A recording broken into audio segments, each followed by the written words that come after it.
¿Qué tienen en común estas personas? ¿Qué característica ustedes piensan que tienen en común?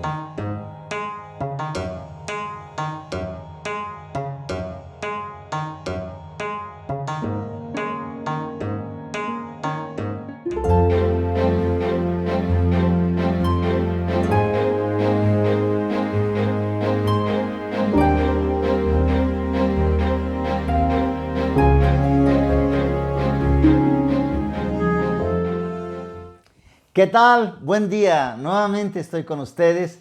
Soy Alfonso Castro, médico de corazón y amante de la neuropediatría.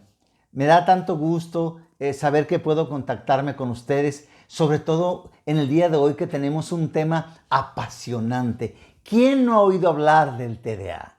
¿Quién no ha oído hablar del TDA?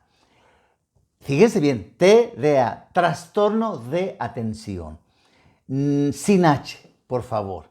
La H luego se la vamos a poner. La H es de hiperactividad, pero no siempre. Hay TDA puro, que solamente el niño tiene problema de atención, y TDA combinado, que puede combinarse con hiperactividad y algunas de las comorbilidades que va a ser nuestro siguiente tema en la siguiente cápsula.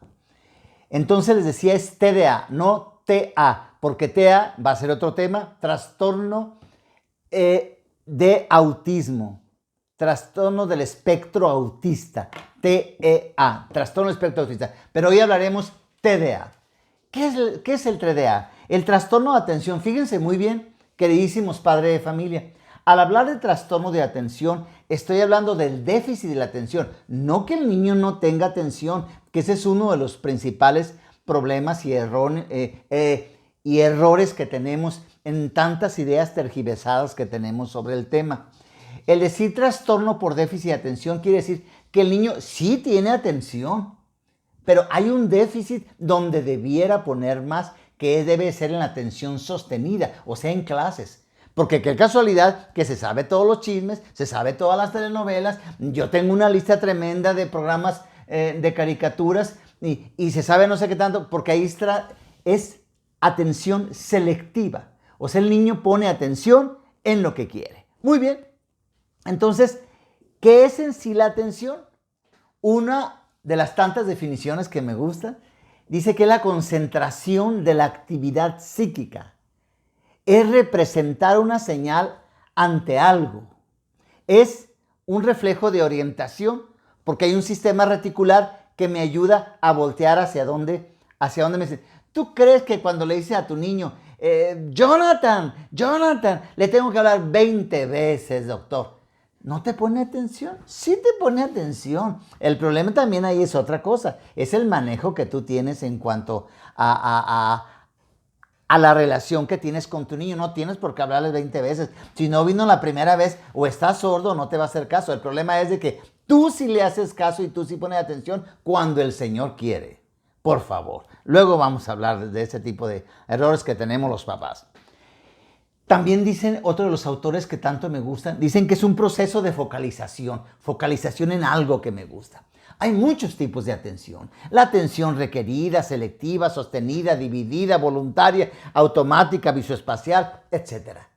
La que más te preocupa a ti y la que más me preocupa a mí, y me quedo siempre con ganas de hablar de esto en la consulta, porque acuérdense, el principal objetivo de la Escuela para Padres es hablar de temas de la consulta fuera de la consulta, que es lo que estoy tratando ahorita. Messelman es uno de los principales autores que siempre ha investigado acerca del circuito neurofisiológico para que el niño ponga atención, que ese va a ser uno de los principales temas de hoy. ¿Qué hace el niño para poner atención y cómo identificar cuando ésta está alterada? Primero les voy a hablar qué hace en condiciones normales. Primero yo pongo el estímulo, ya sea la maestra que dice, dígame cuáles son las capitales de los estados de la República Mexicana, o que tú le hablas, ¿sí? O algún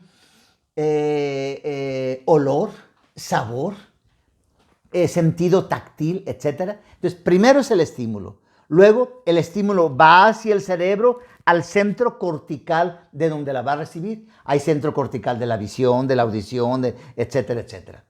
Luego viene otra parte, sobre todo en el parietal, de la identificación del significado. Ya me está hablando mi mamá otra vez. Cuando la maestra apunta y dice, ¿qué querrá esta señora? Y demás cosas. La identificación del significado. Luego, la asociación de la imagen. Si yo digo, ¿quién es el benemérito de las Américas? Inmediatamente el niño, si es que se lo sabe, viene la imagen de Juárez y hasta cómo se peinaba y la ropa oscura que vestía y demás cosas. Después de eso viene la decisión voluntaria del lenguaje que está en una parte del frontal que se llama área de Broca para poder hablar, la parte fonológica. Luego, después de eso, viene toda la parte fonoarticulatoria de los músculos para poder hablar y por último, la voz, el lenguaje, el habla. Entonces, fíjense, no es algo muy sencillo. Hice un recorrido, pero súper dinámico y rápido de 8 puntos cerebrales que el niño necesita, para poner atención. El diagnóstico es clínico. El diagnóstico lo hace el médico. Queridísimos padres de familia, queridísimos maestras. Las maestras se sacan de la manga. Tu niño tiene TDA y necesito que me lo traiga aquí un electro, como si con el electro, por favor, lo pudiéramos diagnosticar o tratar. Por favor. Yo siempre pregunto sarcásticamente, ¿hay médico en la escuela donde el niño está? ¿La maestra le va a dar tratamiento? Sí, por favor, yo te puedo mandar algunas sugerencias y demás cosas, pero yo respeto todas tus decisiones en cuanto a los recursos didácticos, estrategias pedagógicas y demás cosas, pero el tratamiento y el diagnóstico es nuestro, ¿de acuerdo? Muy bien, vamos a ver entonces cómo diagnosticarlo. Ya después que pasó eso, ahora vamos a ver lo malo. ¿Qué pasa sobre todo en el lóbulo frontal? Porque dentro de las principales funciones frontales está precisamente la atención. ¿Qué va a pasar? Primero lo que les decía, el circuito. Luego vamos a ver algo muy importante en cuanto a los criterios para el diagnóstico. Hay 2 criterios. Criterios en cuanto a la atención y criterios en cuanto al comportamiento hiperactivo impulsivo. Muy bien, vamos a ver en cuanto a la atención. Algo muy importante. Hay 3 cosas que quiero recalcar y grabárselas en su cerebrito, padre de familia. Para poder hacer el diagnóstico de atención, 1, necesita más de 6 síntomas de estos que te voy a decir. No porque el niño no ponga atención o no voltee ya, tiene TDA. No. Más de 6 síntomas. 2, más de 6 meses de estarlo presentando. 3, más de 2 o 3 escenarios donde los presente. Si nada más a ti no te hace caso, pero a la abuelita y al cine y a la película y a la maestra, sí, miren. Esto es lo que está pasando con nuestro hijo definitivamente. El niño tiene déficit de atención cuando verdaderamente lo presenta en 2 o 3 escenarios. Yo siempre pongo el ejemplo de mis múltiples pacientitos Down que gracias a los papás que me hacen el favor de confiarme en la salud de sus hijos. Pongo el ejemplo del niño Down. Un niño Down se le va a quitar lo Down cuando salga de mi consultorio.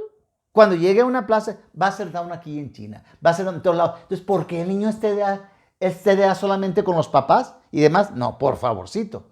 Entonces, fíjense bien, dentro de los criterios de la atención es comete errores por descuido en tareas o actividades de juego, no presta atención a detalles, o sea, se sale de la línea fácilmente y demás cosas, se quema cuando va a comer, parece no escuchar cuando le hablan directamente, no sigue instrucciones, no termina tareas, pierde objetos fácilmente. Se distrae por cualquier cosa, como dicen, por cualquier mosca que vuela. Es descuidado en actividades diarias. ¿Sí?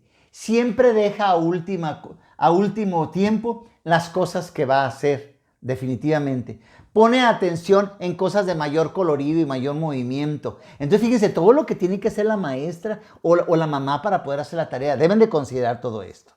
Y dentro de los criterios de la hiperactividad y la impulsividad es de que igual está en marcha como si estuviera motorizado, como si trajera se mueve, no puede estar un ratito. Es más, ve la tele acostado viéndola para acá, luego vamos a ver, es que pasa una imagen dentro de un circuito que se llama quiasma óptico, en que voltea la imagen y el niño siente bien estando haciendo, hacer eso, de estarlo viendo casi de cabeza.